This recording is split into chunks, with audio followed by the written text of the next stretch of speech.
믿음은 네모이다 그랬어요. 네모는 뭘까요? 답이 나와 있죠. 선물이다. 또 믿음은 은혜이다. 믿음은 은사이다. 그래서 이제 3번에 대해서 이제 말씀을 나눴었는데, 여기 3번에 보면 데살로니가후서 3장 2절 말씀이 나와 있죠. 자, 읽습니다. 시작. 믿음은 모든 사람의 것이 아니다. 그래서 믿음은 선물이기 때문에 선물 받은 자의 것이라는 것이죠. 그래서 우리는 이 예수님이 이 세상을 구원하시기 위해서 오셨는데, 그 세상 코스모스가 누구에게 해당되느냐? 겉으로는 누구든지 다 예수 믿으라 그래요. 그런데 내용으로 들어가면 선택자가 따로 있더라는 거예요. 택자 예정입니다, 이게. 그래서 믿음은 모르는 사람의 것이 아니고 결국 은혜를 받은 사람, 은사를 받은 사람의 것이다. 이것이 강조점이에요.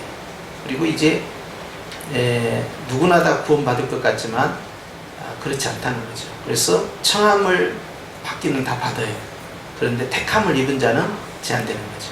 혼인잔치와 똑같은 거예요. 그래서 누가 택함을 받았는지, 누가 생명책에 기록되어 있는지를 알지 못하기 때문에 누구에게나 씨앗을 뿌릴 뿐이에요. 근데 결국은 그 씨앗을 키우는 밭은 따로 있는 거예요.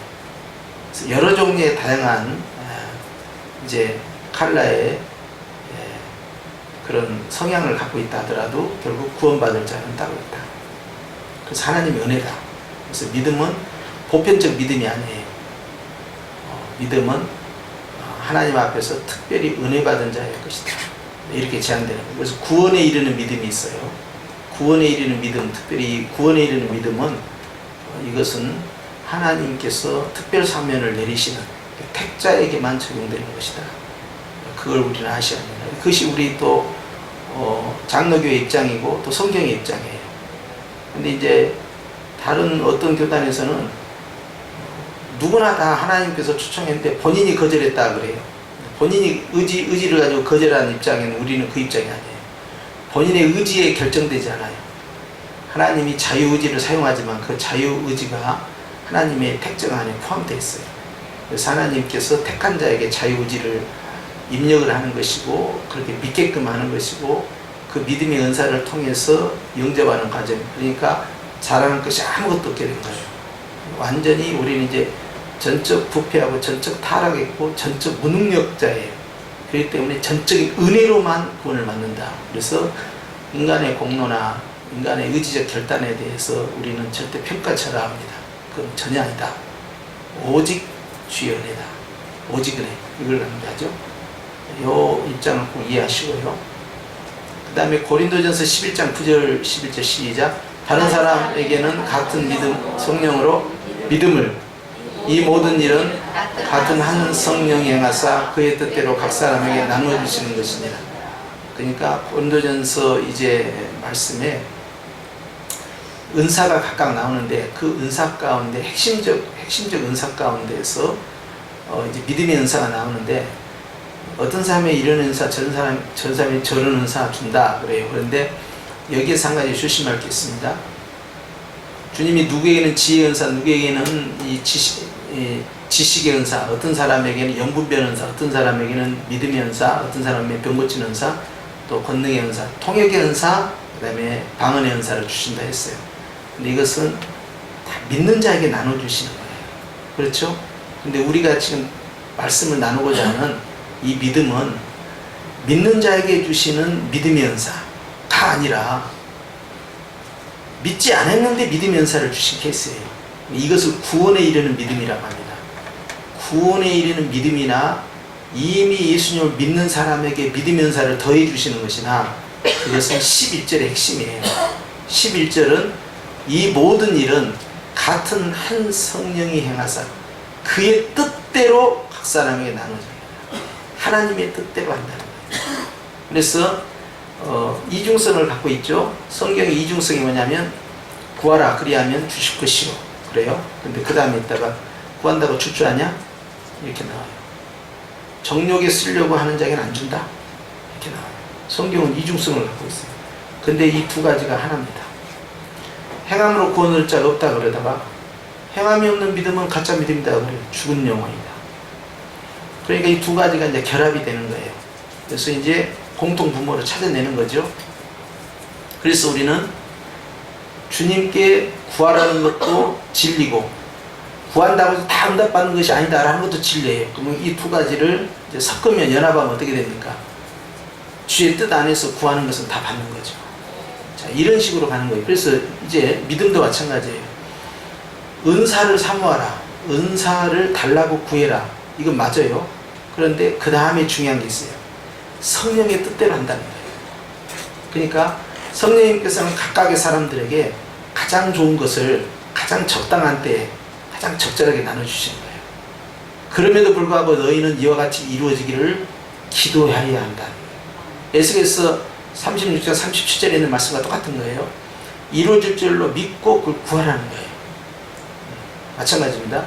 그렇기 때문에 오늘 이렇게 이 본문 말씀과 같이 성령께서 나누어 주실 것을 구하라는 거예요. 그 가운데서 합당한 것은 주님이 주시겠다는 거예요. 그러면 주시려면 주지 왜 구하라고 하실까? 그것은 기계적인 관계가 아니기 때문에 그러합니다.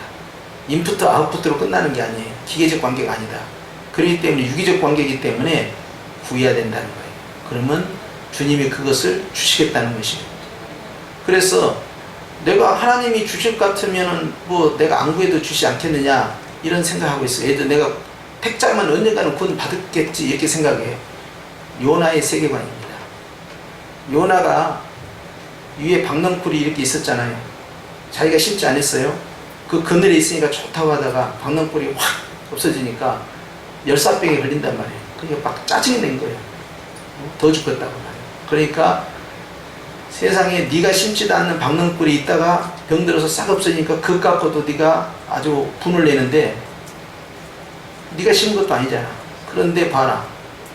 앞뒤를 분간하기보다는 저 수십만을 내가 구원하는 것이 네가 지금 짜증낼 일이냐 하는 거예요. 요나는 어떤 세계관이었냐면 어차피 하나님이 택하셨으면 지기들 다 회개하고 돌아오겠지. 내가 이 수고를 안 해도 가로 열고 저 싸가지들 가로 닫고 이렇게 한 거예요. 그렇게 간 거예요. 실제로 미워 죽겠는 거예요. 아수르가. 세상에 전도할 데가 없어. 저런 것들한테 내가 전도하냐. 그러니까 예수 같은 놈들 이렇게 생각하고. 일제시대 때 일본 사람한테 전도하는 거나 또는 6.25 때 이 공산당으로 되는 군인들한테 전도한 거나 똑같아. 한번 상상을 해봐라 말이에요. 손양원 목사님이 어떻게 자기 아들을 죽인 좌익들에게, 좌파에게 어떻게 복음을 전했을까? 쉽게 이게 먹혀 들어간 거예요. 그래서 아들을 죽인 그 친구가, 아들의 친구가 결국 회개하고 돌아와서 손양원 목사님이 양자로 들어온 거죠. 그렇게 해서 아버지의 뒤 유지를 따라간 거예요. 그러니까 놀라운 변화죠. 이제 이런 식으로 우리가 생각해야 할 것이 하나님 앞에서 우리는 선한 것을 구해야 됩니다. 그런데 아셔야 할 것은 최종 결론은 응답은 어찌 떨어지냐? 하나님의 뜻대로 이루어진다. 성령님은 어떻게 주시느냐? 그 사람에게 가장 적절한 은혜와 은사를 하나님의 뜻 안에서 적절한 때에 나눠주시는 거예요. 그래서 한 사람이 나는 27가지 은사를 받았다. 전에 그런 사람이 있었는데요. 그 이야기는 굉장히 위험천만한 이야기예요. 그러면 하나님의 은사가 27가지로 끝나느냐? 그렇지 않습니다. 하나님의 은사는요, 성경에 7가지가 써져 있고 9가지가 써져 있다고 해서 그걸로 제한되는 게 아니에요. 하나님의 은사는 무제한입니다. 은혜와 은사는 끝이 없어요. 그런데 성경에 기록된 몇 가지를 자기가 수박 거다치기로 그걸 체험하고 그런 은사가 내재되어 있다고 해서 내가 마치 은사를 많이 받은 것처럼 과시적으로 그걸 이야기한다. 위험천만하죠. 우리가 하나님 앞에서 받은 것들의 그 깊이와 넓이와 높이와 길이가 다릅니다. 이거 바다라고 해서 다 수심이 같냐 이거예요. 전혀 아니죠. 그런데 우리는 그런 식으로 생각하는 거예요. 내가 바다다 생각하는 거예요. 바다는 어느 정도의 바다냐는 거예요. 서해냐, 동해냐, 남해냐, 아니면 태평양이냐. 이게 따라 달라지는 거죠. 이게 태평양과 같은 바다와 우리 이 서해하고는 비교가 안 됩니다. 근데 우리는 생각하기에 은혜를 다 받았다고 생각해요. 근데 주님께서는 각 사람에게 알맞게 나눠주는 거예요. 이 사람이 이것이 필요하다, 저것이 필요하다. 그리고 이 은사를 가지고 절대 그 사람을 이 서열을 결정할 수가 없습니다. 그것은 사역상의 원리이기 때문에. 근데 여기에 있어서는 우리가 지금 배우는 이 믿음은 앞서 말씀드린 대로 구원에 이르는 믿음이기 때문에 이런 부분을 잘 생각해야 돼요. 이것은 오직 성령의 주권적 사역이다. 그걸 기억하셔야 되고, 신인 협력 사역이 전혀 아니에요. 우리가 거들어준 것이 전혀 없어요. 주님 일방적으로 다 하셨다. 아셨죠? 다음 넘어갑니다. 에베소 2장 8절. 그래서 이제 이 유명한 말씀이 나오는 거예요. 시작. 너희는 그 은혜에 의하여 믿음으로 말미암아 구원을 받았으니 이것은 너희에게서 난 것이 아니요 하나님의 선물이다. 그러니까 구원은 믿음으로 되는데 그 믿음은 하나님의 은혜로 주어졌다. 그걸 아주 확실하게 명시한 거예요. 저걸 잊으면 안 됩니다. 항상 내가 가지고 있는 모든 은사는 전부 은혜다, 선물이다. 이걸 기억해야 돼요. 그래서 구원조차도 하나님의 선물이죠. 이것은 너희에게 난 것이 아니다. 그래서 에베소 2장 9절 말씀에 보면은 이것은 아무도 자랑하지 못하기 위함이다. 이렇게 말씀합니다. 그렇기 때문에 인본주의가 아닙니다. 인간은 괜찮은 존재다. 아담과 하와가 에덴 동산에서 떨어져 나갔을 때 조금 상처 입었을 뿐인데 조금만 보완해주면 된다. 이런 인간관을 갖고 있는 것이 인본주의적 인간관인데요. 로마 캐톨릭은 이 관을 갖고 있어요. 그러니까 로마 캐톨릭뿐만 아니라 이 일반 이 인본주의 학자들, 또 인본주의적인 그런 그 상담심리학, 이런 사람들도 똑같아요. 인간은 괜찮은 존재라는 거예요. 그러니까 잠재력을 일깨워줘가지고 조금만 푸시해주면은 아주 기가 막힌 존재라는 거예요. 그래서 신의 경지까지도 갈 수 있어요. 도전할 수 있어요. 그러니까 누구나 깨달으면은 부처가 된다. 그래서 고타마 시타르타의 그런 깨달음의 경지에 이르는 사람은 살아있는 생불로, 또 철학자다, 깨닫는 자다. 그래서 인간을 극대화시켜 나가죠. 부처라는 개념이 지금 있은 신의 개념으로 올라간 거예요. 단순히 철학자의 개념이 아니잖아요. 그렇기 때문에 이제 이 우리 성경에서 가르치는 것은 인본주의가 아닙니다. 인간이 선악을 나무 열매를 딱 따먹는 순간에 완전히 죽었다는 거예요. 그래서 에베소 2장 1절에 오면 너희가 죄와 허물로 죽었던 완료형을 딱 써버려요. 이미 끝났다는 거예요. 죽었던 우리를 살리셨도다. 이미 죽었다는 거예요. 하나님과의 관계가 이미 죽었던 자들이다. 그래서 죽음의 3단계가 있죠. 하나님 주님과의 관계가 단절돼 버린 거예요. 그것이 바로 원죄가 되는 거예요. 두 번째는 우리가 육신으로 죽는 거예요. 세 번째는 우리가 영원히 죽는 거예요. 그것은 지옥불에서. 그런데 예수님께서 개입을 하신 거예요. 그래서 영적 관계를 회복하니까 결국 육신의 죽음이 부활로 바꿔지게 되고 영원한 죽음이 영원한 생명으로 바꿔지게 되는 거예요. 이 과정이 예수님이 원죄 가운데 개입한 거예요. 원죄 문제를 끊기 위해서는 결국 죽음은 죽음으로, 생명은 생명으로, 피는 피로 바꿔야 되는데 이것이요, 주변에 있는 사람들 어떻게 내가 보복할 것이냐, 보복의 원리가 아닙니다. 보복, 원상 회복의 법이 아니에요. 이것은요 결국 주님과의 관계성을 말하는 거예요. 그러니까 죄의 삭은 사망이니까 생명은 생명으로 바꿔야 되는 거예요. 누구예요? 예수예요. 그래서 온전한 제물이고 온전한 제사자, 그분이 오셔서, 자 여기서부터 히브리서 9장 10장이죠. 거기에서 한 번의 제사를 통하여 영원한 속죄를 이뤘다. 그래서 이걸로 끝나는 겁니다. 그래서 제사는 다시 없죠. 완성이 됐기 때문에. 그래서 우리의 제사함은, 단회적 제사함은요, 구원에 이르는 단회적 제사함은요 영원한 제사함이기 때문에 과거로부터 현재와 미래에 이르기까지, 조상으로부터 나의 개인의 자범죄까지를 일시에 한꺼번에 죄를 없이 하셨다. 믿음으로 의롭다함 얻었다 하는 거예요. 수없이 반복해서 들으니까 이제 이골이 나서 다 아시겠죠? 몰라도 넘어가요. 그 다음 자 4번으로 갑니다. 시작. 누구를 믿어야 합니까? 그랬어요. 자, 믿음이 좋다 하는데 누구를 믿어야 합니까? 네모예요. 시작. 믿음의 대상은 네모이다. 네모는 누구예요? 예수님이다. 자, 그럼 한 번 더 들어갑시다. 이제 마가복음 11장 22절에 보니까, 자 시작. 예수께서 그들에게 대답하여 이르시되 하나님을 믿으라 그랬어요. 자, 하나님으로 나와 있죠. 자, 그 다음에 넘어갑니다. 근데 요한복음 14장 1절에 이렇게 말씀하셔요. 시작. 너희는 마음에 근심하지 말라. 하나님을 믿으니 또 나를 믿으라고 했어요. 나를 믿으라. 자, 하나님 나왔고 예수님 나왔어요. 그 다음에 이제 성령님까지 나옵니다. 자, 성삼이 하나님이죠. 근데 오늘 본문에서는 성령님은 빠져 있어요. 사도행전 16장 30절 시작. 선생들이여 내가 어떻게 하여야 구원을 받으리까 하거늘 이르시되 주 예수를 믿으라. 그리하면 너와 네 집이 구원을 받으리라. 누구를 믿으라고 했어요? 주 예수를 믿으라고. 그냥 예수를 믿으라고 안 하고요, 주라고 붙였어요. 키리오스입니다. 이게 주를 붙인 거예요. 그러면 바울이 지금 누구에게 말하냐면 간수장에게 말해요.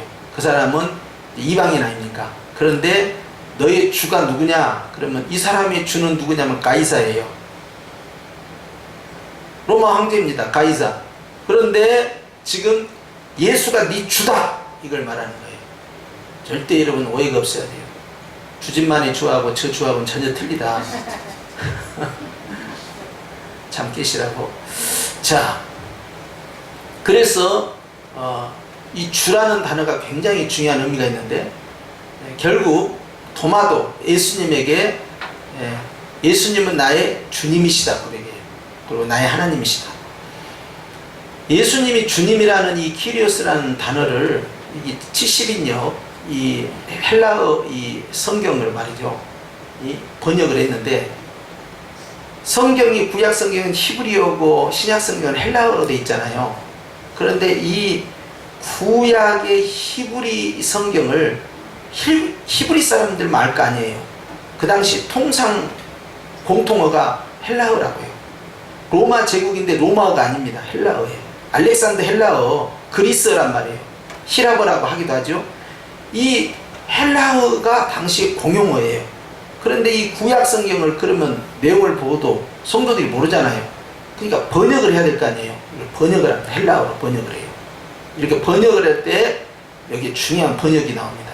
뭐냐면 구약의 야훼 하나님, 즉 여호와 하나님을 어떻게 번역하느냐, 그것을 바로 주라고 번역을 하기 시작해요. 아도나이, 주로 들어가요. 주도 들어가는데 그 구약의 여호와 하나님의 그 주를 누구에게 붙이느냐, 부활하신 예수님에게 붙여요. 그것이 도마의 고백이에요. 그래서 예수님은 나의 주님이시여 할 때 그 주를 구약의 바로 여호와, 야훼, 아도나이, 야훼 하나님에게 적용하는 그 주자를 여기다 적용해버린 거예요. 이게 굉장히 중요한 의미를 가지고 있죠. 부활하신 예수님을 바로 구약의 하나님으로 인지했다는 거예요. 누가? 도마가.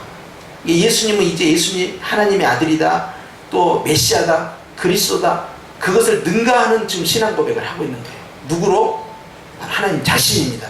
그러니까 사도 요한도 요한복음 1장에 보면 예수님은 하나님의 아들이라는 개념보다는 하나님이다 그랬버려요. 그래서 로고스를 써버립니다. 로고스의 말씀이 바로 누구였느냐? 예수 그리스도다. 그분이 육신 입고 왔고, 그분이 온 세상 만물을 창조하신 분이고, 그분을 위해서 창조됐다 그랬버린 거예요. 예수님이 천지를 창조했고, 천지 창조는 예수님을 위하여 창조됐다. 바울도 똑같은 고백을 해요. 골로새 교회에 만물이 그로 말미암고 그를 위하여 창조됐단 말이죠. 오직 예수를 위하여. 그래서 로마서 9장 6절에도 바울은 예수님이 바로 하나님이시다 이렇게 딱 지목을 해버린 거예요. 이만큼 이제는 신인식, 의식이요, 이제는 정확하게 예수님이 누구이냐, 하나님의 아들이면서 즉 기름 부음을 받은 그리스도, 즉 메시아이면서 바로 하나님 자신이다 이렇게 딱 지적하는 거예요. 그러니까 성부와 성자와 성령이라는 이제 삼위 하나님의 이야기가 가능한 거예요. 아버지와 아들과 성령의 이름을 세례를 주고 이렇게 들어가는 거죠. 그러니까 오시는 영, 아버지의 영이고 예수님의 영, 성령 하나님까지 포함한 거죠. 자, 그래서 성령, 사도행전에 가면은 가장 이제 이슈가 뭐였냐면, 예수 하나님도 믿고 하나님 아버지도 믿고 예수님 하나님도 믿는데 성령은 받은 바가 없다. 그것이 사마리아 교회입니다. 에베소 교회도 마찬가지예요. 성령이 있는지도 모른다 그런 게, 무슨 세례를 받았냐? 요한의 세례만 받았다 그런 거예요. 성령의 세례를 받아야 된다. 그리고는 사도가 안수한즉 그들이 성령의 충만함을 입었다는 거예요. 그러면서 성령의 시대가 열리는 거예요. 결국 성령의 시대는 딱 하나를 목적으로 합니다. 성령의 시대는 오직 복음이신 예수 그리스도를 나타내고 증거하는 일에만 집중을 해요. 성령의 시대는 성령의 은사가 아니라 성령의 은사와 능력을 통해서 예수의 복음을 나타내는 일에 집중한다. 이걸 놓쳐서는 안 돼요. 그렇기 때문에 예수의 영, 영광의 영, 거룩의 영, 기도의 영, 일곱 영, 그 영이 바로 예수의 복음을 나타내는 진리의 영이다. 그걸 아셔야 되겠죠? 자, 또 넘어갑시다. 사도행전 이제 19장 4절을 보니까 시작. 바울이 이르되 요한이 회개의 세례를 베풀며 백성에게 말하되 내 뒤에 오시는 이를 믿으라 하였으니 이는 곧 예수라 하거늘. 제가 방금 말씀드린 바로 그 부분이죠. 요한이 준 회개의 세례만 받았습니다. 그렇게 고백해요. 에베소 교회 상황이에요. 사도행 19장이. 그러니까 바울이 그래? 그러면 그것은 회개인데 이제 본질을 가르쳐 준 거예요. 자, 예수님을 믿는 너희는 반드시 뭘 받아야 되냐? 성령을 받아야 된다는 거예요. 자, 처음에는 예수 믿는 것과 성령 받는 것이 분리되어 있었어요. 제자들도 예수님을 믿었는데 성령님 몰랐잖아요. 그런데 오순절 사건을 통해서 안 거예요. 자, 마찬가지예요. 사마리아 교회도 예수님 믿었는데 성령을 몰랐어요. 에베소 교회도 똑같아요. 그런데 나중에 가서 어떻게 되냐? 예수님을 믿는 것과 성령이 임하는 것이 동시적으로 나타나기 시작합니다. 그것이요, 결국 옆바에 있는 고넬료에게서 먼저 시작돼요. 그래서 말씀을 받을 때 성령이 같이 내버린 거예요. 그러니까 베드로가 깜짝 놀란 거예요. 예수님을 믿는 것과 성령은 다르다고 생각했던 그들의 신앙이 틀린 거예요. 결국 예수님을 이방인이라 하더라도 성령이 임하는 거예요. 예수님 믿게 되면. 놀라운 사실이죠. 그 다음에 사마리아 같이 정말 이방인보다도 못한 그러한 지역이지만 그 지역에도 말씀이 들어가고 예수님을 영접하는데 성령이 당연히 임하는 거예요. 성령이 임한다는 의미가 뭐냐? 우리는 한 패밀리가 되었다. 그걸 의미하는 것입니다. 그 예수님 믿는 것과 성령을 받는 일이 분리되어 있다가 결합되기 시작하는 거예요. 그래서 이제 이 고린도 교회에 이제 바울이 성령의 사역을 굉장히 강조하죠. 그래서 예수로 말미암지 않고는, 성령으로 말미암지 않고는 예수를 주라 시인할 수 없다 하면서 같이 연계를 시켜요. 나중에 바울의 후기 사역에 가면 성령 사역을 하지 않습니다. 바울의 후기 사역은 성령의 은사 사역이 없어져요. 능력 사역도 없어져요. 그리고는 말씀 사역으로 들어갑니다. 심지어는 자신의 이 질병을 위해서도요, 이제 그 능력 사역을 행하지 않아요. 물론 하나님 육체의 가시로 남겨놨지만 후기 사역에 들어가면요, 순전히 감옥에 있을 때도 능력 사역보다는 이제는 말씀 사역으로 들어가게 돼요. 그러니까 흐름이 있어요. 변천이. 그렇기 때문에 복음의 초창기에 능력 사역이 나타나는 거예요. 선교지, 개척 초기 사역, 전도 처음 사역, 그런 거예요. 그런데 신앙이 굳어지고 자라나고 벌써 어느 정도 깃들이 잡혔다 그러면 성령께서 뭘로 역사하시느냐? 말씀으로 역사하기 시작하는 거예요. 그러니까 이제 우리가 생각할 때 여의도 순복음교회나 이런 데는 말이죠, 이제 60년대부터 굉장한 성령 사역을 몰아붙였잖아요. 70년대. 그렇게 했는데 이제 가면 갈수록 성령의 사역은 치유 사역, 은사 사역에서 어디로 가느냐? 말씀 사역으로 가요. 그러니까 순복음교회 지성전 그 목사님들, 그분들하고 제가 한번 미국에 간 적이 있는데요, 상당히 많은 숫자가 갔죠. 버스로 몇 대가 갔으니까. 그런데 이분들이요, 방언이나 이런 그 은사 사역에 대해서는 기본으로 가지고 있잖아요. 이분들이 순복음 신학교 나온 분들이. 성도들도 방언을 못하면 마치 구원을 못 받은 것처럼 그런 상태까지 가고 있으니까. 그러니까 목사님들이 당연히 갖고 있잖아요. 그런데 이분들의 초점이 어디로 가느냐? 그것은 다 말씀 사역으로 가더라고요. 그래서 전체 교육자가 뭐 600몇 명이라는데, 그 당시에 600몇 명이라는데 여의도만 말이죠. 그런데 그들을 훈련시키는 분이 이제 리더가 이제 그 이야기를 하더라고요. 말씀 사역으로 들어가고, 그리고 다 이 총신이나 이런 그 장로교 쪽에서 학자들, 목회자들을 불러서 교육을 시키고 있다는 거예요. 그러니까 장로교는 말씀에 충만하다가 이제는 약간 순복음식으로 그쪽으로 은사 쪽으로 가려고 하고, 순복음 쪽에서는 이제 은사 쪽으로 나가다가 말씀 쪽으로 교리 쪽으로 가려고 하고, 그런 경향이 그동안 한 10년 15년 이상 쭉 되어 왔다고요.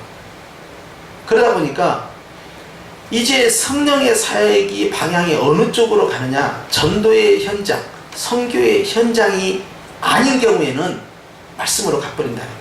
그런데 보통 그 나라에 예수님을 믿는 퍼센트가 20% 이상이 되면 이미 그거는 선교지가 아니라 이 말이에요. 선교학자들의 관점은. 물론 지금도 어느 개인에게 특별한 은사가 임해서 치유가 된다든지 축사가 된다든지 말이죠, 놀라운 어떤 영적 신비적 체험을 한다니, 그것은 지금도 여전히 나타날 수 있겠죠. 그런데 전체적인 흐름은 어디로 가져야 되느냐, 이 모든 것들은 다 수단이고 도구다.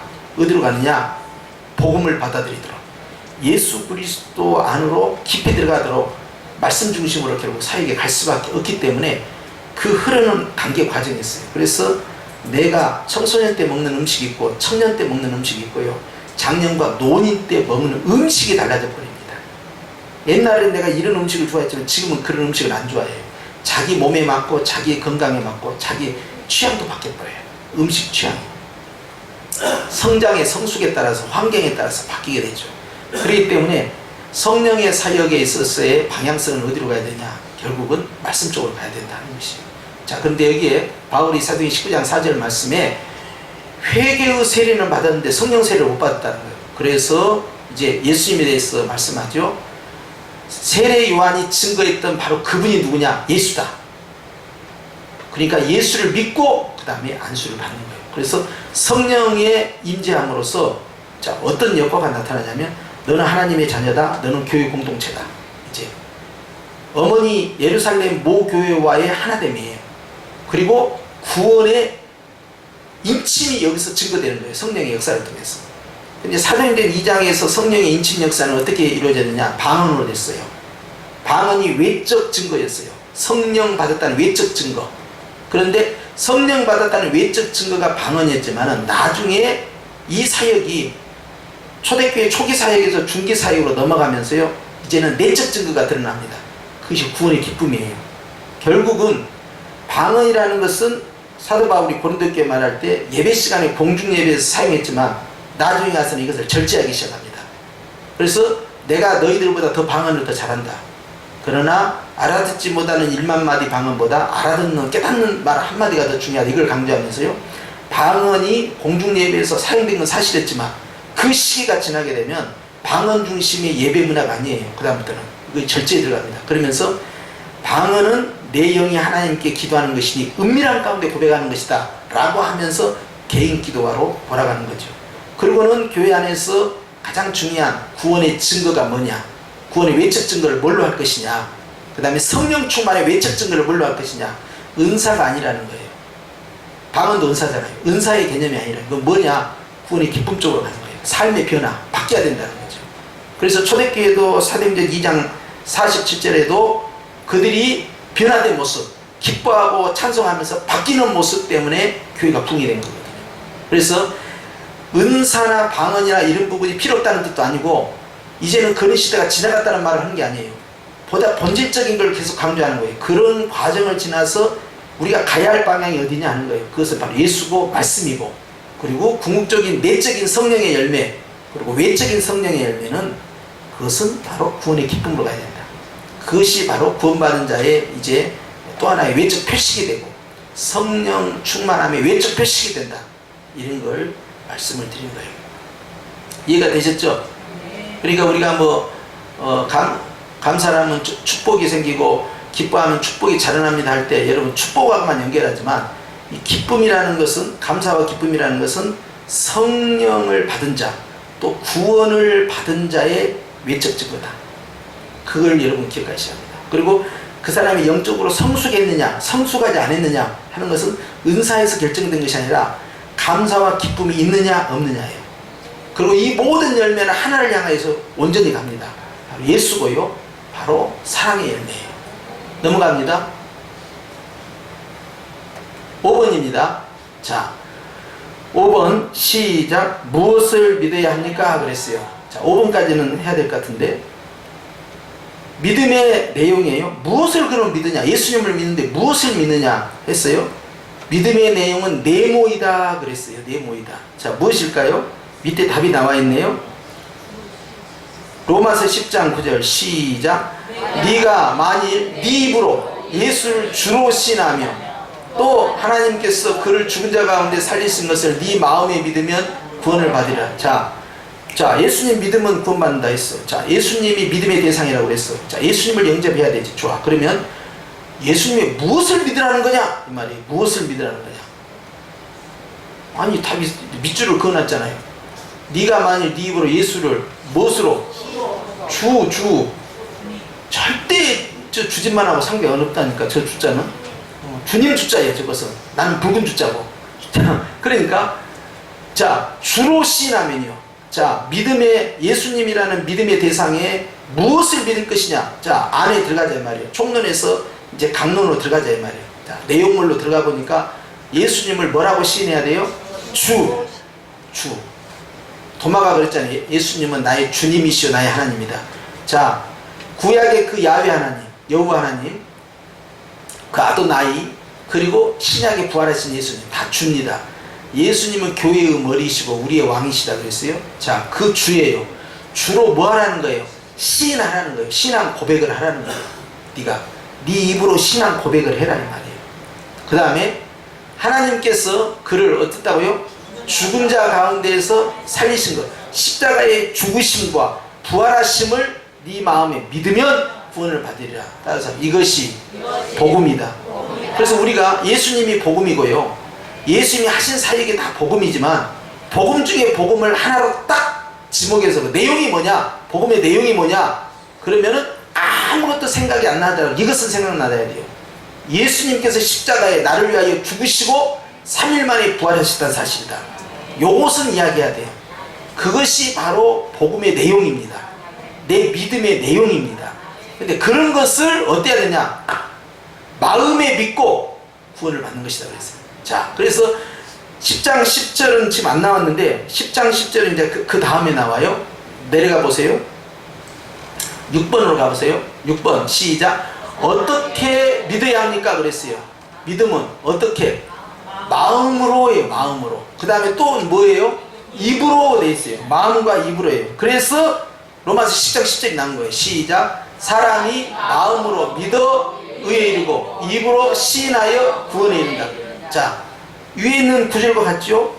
무엇을 믿을 것이냐 했어요. 믿음의 내용이 뭐냐 했을 때 믿음의 내용은 바로 십자가의 죽으심과 부활하심을 내가 믿어야 된다는 거예요.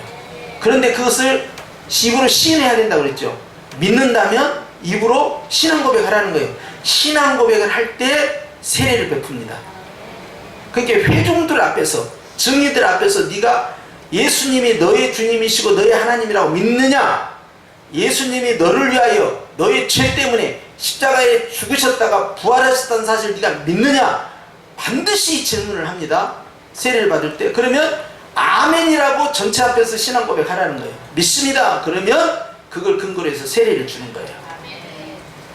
대중 앞에서 하는 거죠. 그렇게. 그래서 우리 주님께서 이제 우리에게 믿음의 내용, 그 다음에 어떻게 믿을 것이냐? 마음으로 믿고 입으로 믿어야 한다. 무엇을? 예수님께서 나를 위하여 십자가에서 죽으셨다는 사실과 부활하셨다는 사실, 그리고 예수님이 나의 누구다? 주님이시다 라고 네가 마음으로 믿고 입으로 시인해서 고백을 해라. 이렇게 말씀하는 거예요. 그 다음 한 절 빨리 끝나네. 자, 야고보서 2장 10절 시작. 이와 같이 행함이 없는 믿음은 그 자체가 죽은 것이라. 영혼 없는 몸이 죽은 것 같이 행함이 없는 믿음은 죽은 것이라 그랬어요. 두 번째로 이제 여기에 보니까 하나님 앞에서 자, 우리가 해야 할 것들이 있다. 그게 뭐냐 하니까 행함 있는 믿음, 이것을 강조하게 됩니다. 그래서 야고보서에 나타나는 이 행함 때문에요. 이제 로마 캐톨릭과 전쟁을 할 때 로마 캐톨릭이 행위 구원을 강조해요. 이게 선해야 된다, 착해야 된다. 이걸 강조해. 그러니까 종교 개혁자들이 싸우지 않습니까? 행함 구원은 없다. 이걸 강조하잖아요. 그리고 착하게 살아서 구원 얻는 게 절대 불가능하다. 불가능한 이유가 있습니다. 그것은 왜냐하면 아무도 착한 사람이 없어요. 하나님 기준으로. 그것이 문제예요. 그런데 로마 캐톨릭은 선행을 베풀면 위에서 상급을 받는다가 아니라 구원을 받는다고 연결시켜놔요. 행위구원이 굉장히 많습니다. 자, 불교도 행위구원이에요. 불교는 자력구원이면서 타력구원이에요. 내가 수양을 쌓아야 되고 또 석가모니 부처가 나를 현세불이 나를 건져줘야 돼요. 자, 그런데 착해야 된다는 게 전제 조건이죠. 이슬람은 철저히 율법주의입니다. 유대교와 이슬람은 철저히 율법주의다. 뭐냐? 행위구원이에요. 전부 다. 율법주의는 행위구원입니다. 내가 뭘 하면은 그 일을 할 수 있고 했기 때문에 결과가 구원으로 나타난다는 거예요. mormon교도 마찬가지예요. mormon교도 미국에서 애들이 와가지고 막 전도를 해요. 여호와 증인들처럼 전도하고 나서 전도가 자기들의 상급으로만 끝난 것이 아니라 구원과 연결시켜놔요. 그래서 전도하는 것이 구원과 연결됐기 때문에 전도를 하는 거예요. 그런데 우리 프로테스탄트는 어떠냐? 우리는 구원과 행위를 전혀 구분합니다. 전혀 연관성이 없다는 거예요. 전적인 하나님의 은혜다 그래요. 그런데 이제 다른 이제 이단들이나 또는 이런 타종교에서는요, 다 이 이 타력구원과 자력구원 가운데서 착한 걸 강조해요. 그러니까 자, 안 믿는 사람 입장에서 봅시다. 누가 더, 즉 교회와 타종교, 타이단, 이쪽입니다. 이건 B그룹, 우리는 A그룹이야. A그룹과 B그룹 가운데 누가 착한 일을 더 많이 할 것 같습니까? B그룹이 훨씬 많이 죽기 살기로 해야 돼. 왜? 이것은 구원 문제가 연관돼 있어요. 상급의 문제가 아니고. 근데 우리는 막말로 착하게 안 살아도 구원 받아요, 안 받아요? 받다는 것이 이미 우리는 교리가 백그라운드에 깔려 있잖아요. 그러니까 우리는요, 선택상이 돼버린 거야. 착하게 살아야 한다는 거지. 그런데요, 안 믿는 사람들이 봤을 때는 니들이 더 착해야 되는 거 아니냐. 그런데 이쪽이 더 착하네? 이단이라고 말하는 니들이 미워하는 그 이교도들이 더 착하네? 이거 어찌된 일이냐? 이렇게 나오는 거예요. 그러면 성령님의 관점은 어떻겠느냐? 성령님의 관점은요, 아주 이게 종아리 맞을 감이지. 왜 그러냐면 구원을 얻기 위해서 착한 일을 하는 사람들보다 구원과 상관없이 구원받은 우리가 훨씬 더 착해야 된다는 거예요. 그러니까 예수님께서 이런 말씀 하시죠. 산상수훈에서 너희의 의가 서기관과 바리새인들의 의보다 더 낫지 아니하면 안 된다는 거예요. 굉장히 중요한 이야기예요. 우리는 구원 받은 자로서, 구원의 백성으로서 하나님을 기쁘시게 하기 위하여 착한 일을 해야 되지만 우리의 착함과 우리의 선함이 안 믿는 자들이나 이단이나 이교도들보다 훨씬 더 높은 단계에 있어야 된다. 이걸로 구원을 형성하진 않지만 하나님의 영광을 위해서 그렇다. 그리고 그 일을 하기 위해서 성령이 작동 또는 역사 또는 개입을 하시는 거예요. 성령님께서. 그렇기 때문에 이제 그걸 강조하는데, 문제는 야고보서야. 야고보서가 딱 등장하니까 종교개혁자들과 로마 캐톨릭이 서로 이제 교리 논쟁을 할 때 로마 캐톨릭은 야고보서를 들고 나오는 거예요. 어디가 행함이 필요 없다고 웃기고 있네. 행함이 필요하잖아. 이렇게 나오는 거야. 루터가 고민하다가 저 야고보서를 확 그냥 호적에서 파벌든가 해야지. 저걸 누가 정경에 집어넣어가지고 골치 아프게 생겼다고 이렇게까지 스트레스를 받은 것이 야고보서예요. 근데 야고보 장로가 쓴 이 야고보서는요, 결코 바울이 증거하는 오직은의 오직 믿음과 충돌하지 않는다는 사실입니다. 왜냐하면요, 하나님의 은혜로 주님 앞에서 믿음으로 구원 얻은 자는 반드시 성령이 개입되기 때문에 이제 그 사람의 믿음이 참이냐 거짓이냐 하는 것은, 즉 성령으로 거듭나냐 거듭나지 않느냐 하는 것은 행위로서 열매로서 결정보는 거예요. 예수님도 열매를 보고 결정하라고 그랬잖아요. 나무를. 자, 열매로서 결정나는데 성령님께서 반드시 어느 쪽으로 끌고 가느냐, 선한 열매를 쪽으로 끌고 가버립니다. 그렇기 때문에 구원을 위한 조건적인 말씀으로 행위가 있어야 한다는 뜻으로 말씀한 게 아니라, 네 믿음이 참 믿음일진데 어찌하여 행위로 가지 않고 있냐라고 야고보 저자를 통해서 당시의 초대교회를 책망하고 있는 거예요. 행하지 않고 있는 자들에게 너는 이미 구원받았다. 너는 이미 주 안에서 믿음으로 의인이 되었다. 그런데 어찌하여 그러지 않는 자들보다 너의 행위는 이렇게 형편이 없느냐. 이것은 이들이 봤을 때는 이건 가짜 믿음으로 볼 거 아니에요. 그런데 네가 계속적으로 여기에서 입으로는 구원 얻었다, 입으로는 예수 믿는다 하면서 전혀 순종할 생각도 하지 않고 성령이 주시는 의지력을 발동해서 그 방향으로 가지 않으려고 한다면 네 믿음이 참이라고 누가 너에게 증명할 수 있겠냐는 거예요. 그렇기 때문에 너는 죽은 믿음이다 그래버린 거예요. 그 말은 뭐예요?